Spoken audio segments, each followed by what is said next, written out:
Now, something that we might be interested in jumping directly to is finding the constant of variation in a given situation. So for each of the following scenarios, we are going to find the constant of variation and then use that to set up the equation that describes each variation. In the first case, we say that y varies directly with x such that y equals 68 when x equals 4. Alright, so this is a case of direct variation. We saw that in the first problem.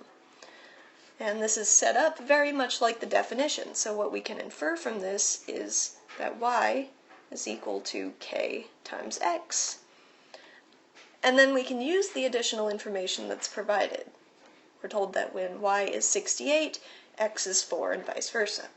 So, if we say 68 equals k times 4, that will allow us to solve for k, and then plug that back into the formula or the model structure that we know we should be using. So if we divide both sides of this by 4, we see that k equals 17, which means that our model should be y equals 17 times x. So our constant of variation, k, and our model, y equals 17 times x. The second exercise states that a is directly proportional to the cube of b, such that a equals 84 when b equals 2. So what's interesting about this one? We have a direct relationship, a direct variation, again, but this one involves the cube of b, so we're talking about a power situation. That means that we want to set this up. We know a varies directly with the cube of b. This has the slightly different wording from the ones that we've seen so far.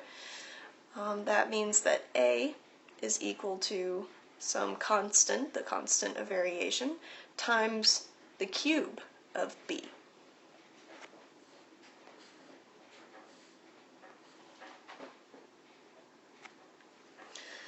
Now we know this additional information. We're told that a equals 84 when b equals 2, so we can use that together with what we know. A equals 84 when b equals 2. So we're cubing 2 this time.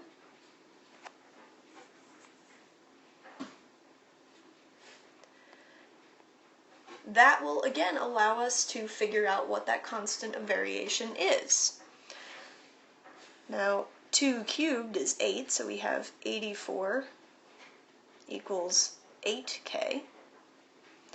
If we divide both sides of this by 8, we see that k is equal to 10.5.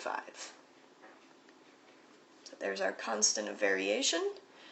And our model, if we put this all together, we know a equals k, 10.5, times b cubed. So that would allow us to maybe figure out what a would have to be equal to when b is 3 instead of 2. Now, at the end of the last exercise, I promised we would look at inverse relationships involving powers.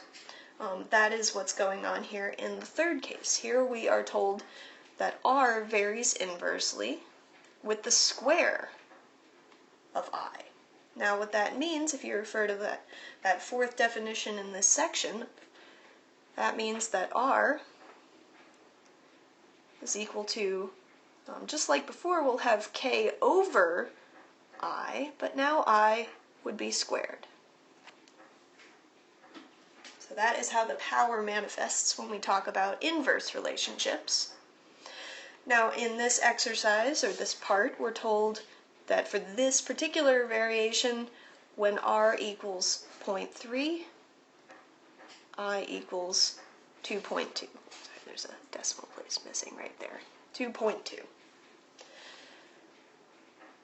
Okay, so we can set that all up. We know 0.3 is equal to k, which we don't know yet, divided by I, which is 2.2 squared. Okay, that allows us then to calculate the value of k. We multiply both sides, we see that k is equal to 0.3 times 2.2 quantity squared, and that is exactly equal to 1.452.